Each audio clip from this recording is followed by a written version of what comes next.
Bueno, voy a tratar de resumir en alguna medida la primera clase que se expone a través del PowerPoint, que es planificación estratégica del desarrollo regional.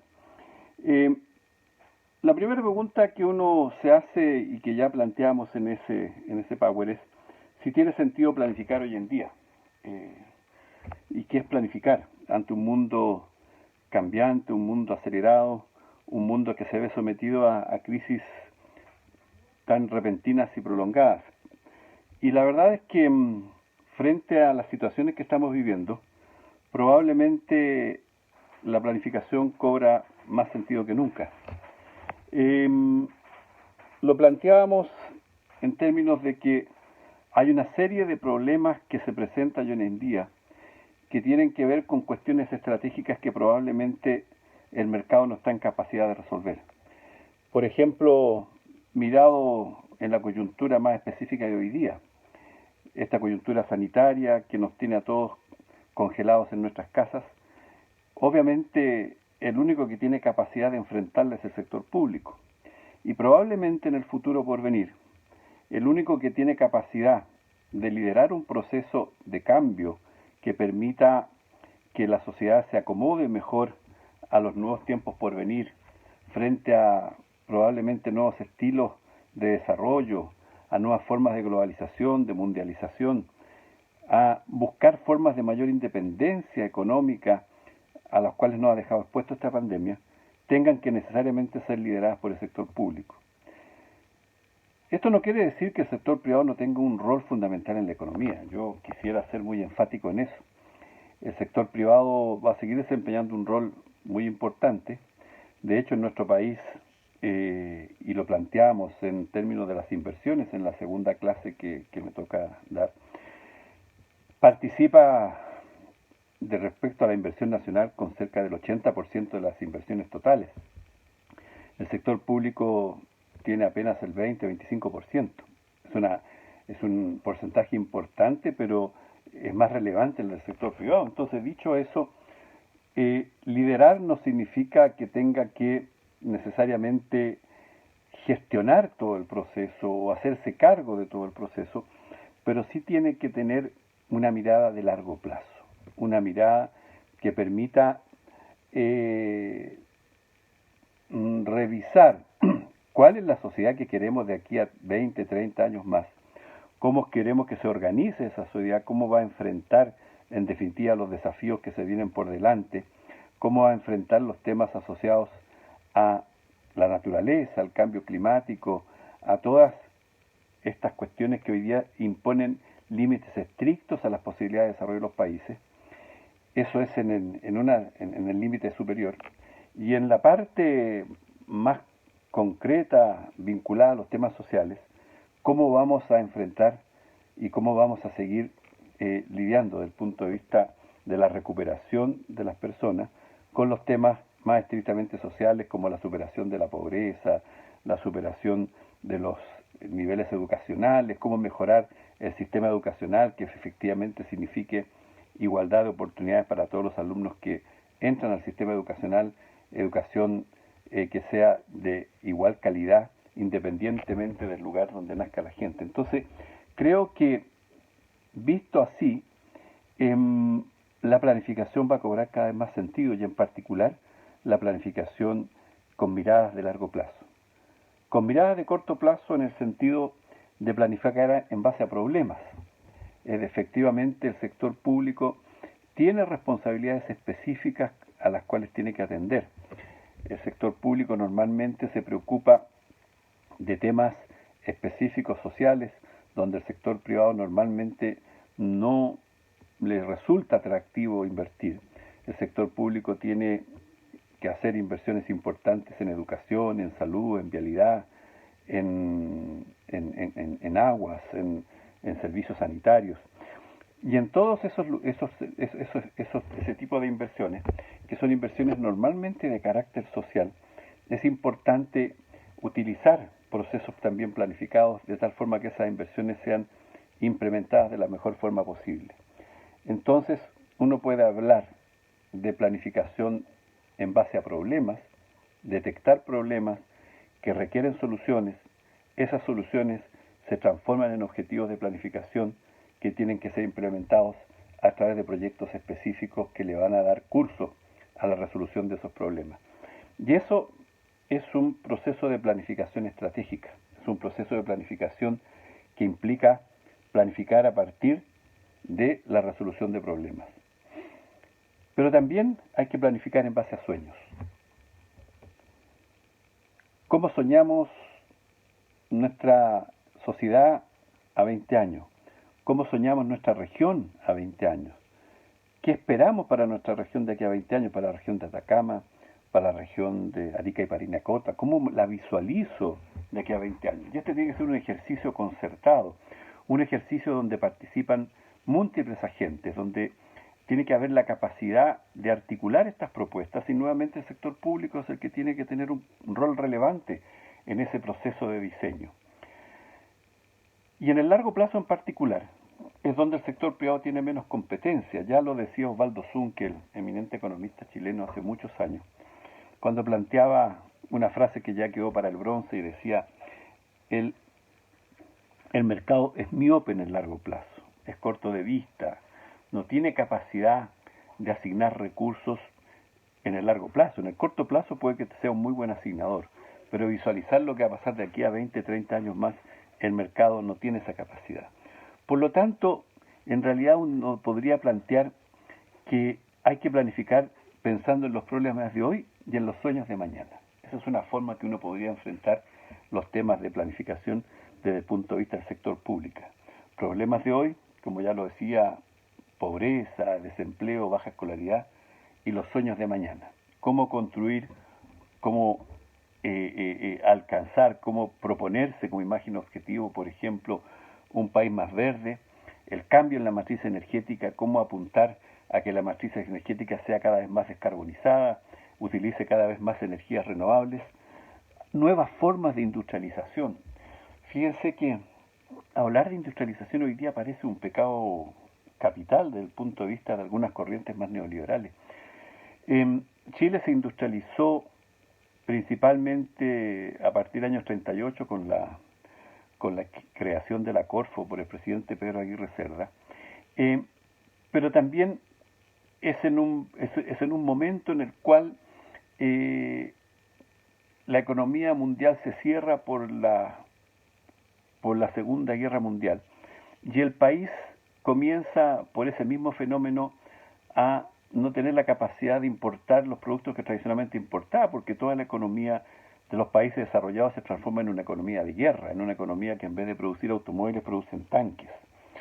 Entonces el país tuvo que de alguna u otra forma ser producto de ese cierre, comienza un proceso de sustitución de importación y comienza un proceso de industrialización interesante, que después se desmantela completamente en los años 74, debido a que se consideraba que esa sustitución de importaciones no fue bien manejada, tenía precios excesivos, no eran precios competitivos, la economía se cerró demasiado, y eso implicó el gran choque económico de esos años, la pérdida de muchas industrias, la industria textil en particular, ¿no es cierto?, que se terminó finalmente desmantelando completamente. Claro, ya nadie aspira a esas nuevas formas de industrialización, pero yo creo que hoy día hay que repensar algunas cosas, y la pandemia nos obliga a repensarlas, porque esta crisis social, sanitaria que estamos viviendo, nos ha mostrado el enorme grado de dependencia que tenemos.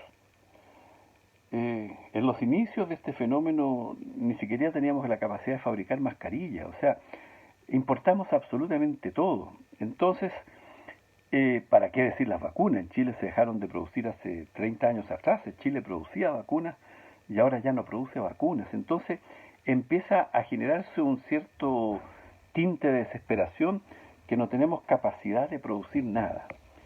Y eso, por lo tanto, nos obliga a repensar los estilos de desarrollo.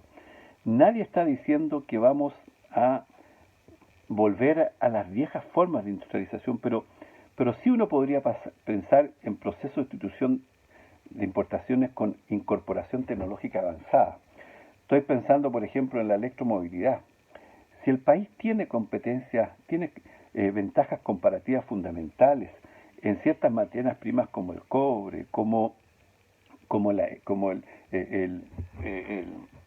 los productos que hoy día permiten, digamos, producir baterías eléctricas como el litio, ahí tiene ventajas. ¿Y por qué entonces uno no puede pensar que a partir de ahí y con procesos de innovación tecnológica y conocimiento y ciencia metida de por medio, el país pueda, a partir de esas materias primas, generar ciertos procesos de industrialización innovativos que permitan apuntar a la electromovilidad? Entonces son cosas de esa naturaleza las que hay que pensar. O en la misma agricultura, hoy día, cuando se habla de las exportaciones de alimentos que Chile hace, muchas de esas exportaciones de alimentos incorporan mucha tecnología.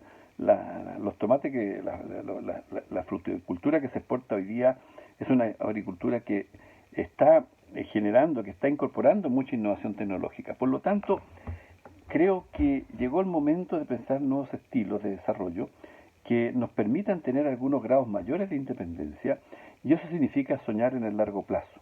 Y para soñar en el largo plazo es fundamental lo que denominamos la planificación prospectiva, la planificación de futuro, y donde el sector público sin duda debiera tener un rol central. Pero entonces, y como yo lo planteaba en los Power, en definitiva, ¿qué es planificar? Yo la verdad que siempre he planteado que planificar en realidad es un proceso relativamente sencillo. Hay muchas metodologías para alcanzarlo, para lograrlo. Se hablaba en los años 60, 70 de planificación normativa, planificación indicativa, planificación estratégica.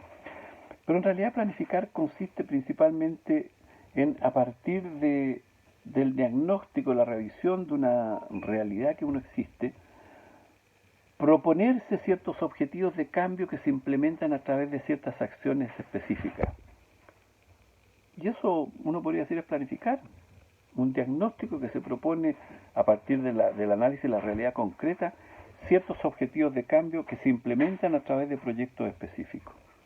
Y eso, cuando está racional y esquemáticamente realizado, constituye un proceso de planificación.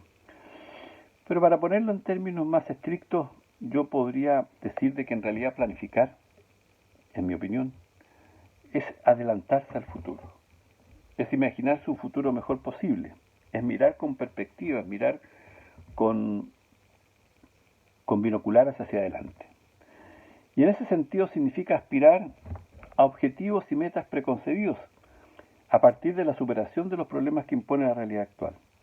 Es decir, cómo a partir de esa superación de problemas yo concibo ciertos objetivos y metas que debo alcanzar para cambiar esa situación. Y por lo tanto significa articular todas las energías de la sociedad en pos de un objetivo común. Eso creo que es una forma en la que uno puede ver qué significa planificar hoy en día. Y uno podría añadir a eso que en definitiva significa resolver problemas de hoy pensando en cómo concebir un futuro mejor. O sea, en definitiva, este es un proceso de pensamiento, de creatividad, de articulación, de sentarse con todos los actores de un proceso de desarrollo regional a concebir cómo resolver los problemas presentes pensando en cómo mejorar o aspirar a un futuro posible mejor. Imaginar y soñar con una imagen de sociedad mejor que sea consensuada y factible de ser alcanzada. Y para eso hay distintos tipos de esquemas metodológicos para realizarlo. Dicho eso, sin embargo, pienso que no tiene sentido esquemática y mecánicamente pensar en planificación si no es en el contexto de algunas premisas esenciales. Y una de ellas creo yo que es el concepto de desarrollo regional sostenible. Yo quisiera, y esto ya se viene comentando y haciendo desde hace mucho tiempo, que en realidad cuando ustedes participen del proceso de planificación no se olviden de la teleología básica que ellos deben contener y en la cual ellos deben interactuar. que es el concepto de desarrollo regional sostenible, que es el vínculo entre sociedad, economía y medio ambiente, en un espacio localizado, en el espacio localizado de una región. No podemos solamente planificar en términos económicos, como tampoco podemos planificar solamente en términos sociales, ni tampoco solo en términos sociales. El desarrollo regional sostenible tiene que ser una mistura, una mezcla, una articulación muy bien equilibrada de estos tres conceptos. Si vamos a planificar en términos de la superación de los problemas sociales, tiene que ser con la ayuda de los procesos económicos y respetando la sostenibilidad del medio ambiente. De otra forma, lo que estaríamos haciendo es sencillamente comprometer las posibilidades objetivas de las generaciones futuras. Entonces, eso es importante tenerlo en cuenta y considerarlo como parte del proceso de planificación, que tiene que ser en términos de una estrategia concebida en el contexto de procesos de desarrollo regional sostenible. En la exposición que yo hago en el PowerPoint menciono algunas propuestas recientes, pero que tienen raíces en cuestiones más antiguas respecto al medio ambiente. Ahí hablo de la economía de la donut, que a mí me ha causado mucha simpatía y gracia, que es una propuesta de un economista inglés de la Universidad de Oxford, que efectivamente trata de vincular estas dos cosas, o sea, cómo preocuparse de rescatar fuertemente las demandas sociales, aquello que no puede ocurrir, la gente que no puede estar en el medio de la donut, que hay que sacarla de ahí, en términos de superar sus problemas de pobreza, de salud, de educación, pero que tampoco se pueden traspasar los límites al cual nos tiene los límites de sobrevivencia del planeta, lo que se llama techo ecológico, y que si sobrepasamos esos límites también estamos poniendo en peligro la propia vida humana, la propia existencia de la especie. Entonces, creo que cada vez más hoy en día se hacen fundamentales estos conceptos y estas apreciaciones, y que nos tienen que llevar a pensar que lo que hagamos de aquí para adelante tiene que ser necesariamente considerando estos aspectos y poniendo énfasis en estas dos cuestiones, que las podríamos resumir en el siguiente desafío: cómo planificar teniendo en cuenta estas dos referencias, los derechos sociales como base y la capacidad productiva del planeta como límite. Los derechos sociales como base y la capacidad productiva del planeta como límite, que son los límites que nos impone y que debemos respetar para que efectivamente el crecimiento económico sea un proceso que apunta al bienestar de la población más que al crecimiento desigual o a un crecimiento exacerbado de producción de bienes y servicios que pueden, en definitiva, no contribuir efectivamente al bienestar de las personas y que pueden estar amenazando el medio ambiente. Entonces, en este contexto, y resumiendo, uno podría decir que diseñar una estrategia es construir una visión de largo plazo, que de lo que queremos que sea la región. Es un sueño, es pensar en un sueño. Y esta visión necesariamente debería interpretar a todos los sectores de la sociedad. Debe ser una estrategia concertada y consensuada. Y que tiene que ser lo más participativa posible, rescatando las demandas sociales, económicas y ambientales y políticas de todos los sectores. Pero esta visión tiene que traducirse en acciones y proyectos concretos para que efectivamente pueda ser alcanzada. Hay, en este sentido, yo ahí en el PowerPoint les propongo alguna forma de mirar visiones prospectivas en términos de lo que uno desea para la región y lo que uno cree que puede pasar. Y en esos términos, cuando uno plantea lo que uno desea para la región, por ejemplo, decíamos, yo desearía que imaginarme una región donde haya un incremento de las áreas silvestres protegidas, donde tengamos áreas silvestres protegidas que permitan que la región tenga áreas verdes importantes. Eso puede contraponerse con lo que yo creo que puede pasar, que es un aumento del grado de deforestación de la región. Entonces Entonces, cuando uno empieza a pensar en términos de lo que desea y lo que uno cree que puede pasar y tiene esas visiones prospectivas, lo que en definitiva se establecen son ciertas brechas que es necesario cerrar si uno quiere que lo que desea se pueda compatibilizar con lo que uno cree que puede pasar, y ahí es donde la intervención planificada y en particular la lideranza del sector público se vuelve esencial. Finalmente, y en este pequeño resumen de lo que contiene las clases que están expresadas en el PowerPoint, quisiera solamente comentar que entonces hay estas dos esferas de la planificación que yo he mencionado: la esfera de la planificación estratégica y la esfera de la planificación prospectiva, que son absolutamente compatibles entre sí, que no son contradictorias, por el contrario, se deben acompañar. Desde el punto de vista de la planificación estratégica, uno plantea una propuesta en base al análisis de problemas, a la solución de esos problemas y, por lo tanto, a la identificación de proyectos que ayuden a superar esos problemas. Y yo en el Power lo hacía lo mencionaba con un ejemplo del sector salud, donde decía, bueno, si el problema es un déficit de salud, esta es una forma muy simplista de plantearlo, probablemente una de las alternativas de solución para superar ese déficit es la construcción de un hospital. Entonces, a partir de la identificación de problemas que se transforman en soluciones y en objetivos de planificación, uno puede identificar múltiples alternativas de proyectos que den solución a esos problemas en el contexto de un proceso de planificación estratégica. Pero en el contexto de un proceso de planificación prospectiva de largo plazo, en el sector salud, por ejemplo, uno tendría que preocuparse de mirar otras cosas en el largo plazo. Y yo lo ponía ahí como ejemplo el cambio de las pirámides de población, ¿cierto? Eso es un fenómeno que se va produciendo con los años, que se va produciendo porque la población vive más, con el envejecimiento de la población. Nosotros tenemos ya en este país una esperanza de vida que está llegando a los 80 años, si es que la pandemia no acaba antes con eso, y por lo tanto se perciben cambios en las pirámides de población. Entonces teníamos hace 30 años pirámide de población donde en la base había mucha gente joven y en la pirámide, en la parte alta de la pirámide, muy poca gente vieja. Y eso ha ido cambiando radicalmente y va a seguir cambiando.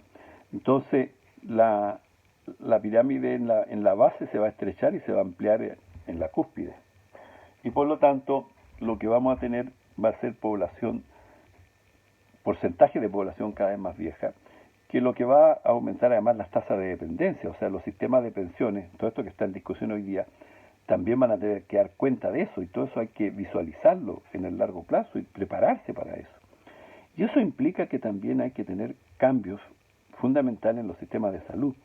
Hay que preparar más médicos geriatras, hay que preparar más médicos que estén dispuestos a atender a una población crecientemente envejecida, y por lo tanto el sistema de salud tiene que acondicionarse a esa nueva realidad. Y eso significa visiones prospectivas, pero que nada excluyen las visiones estratégicas de resolución de problemas.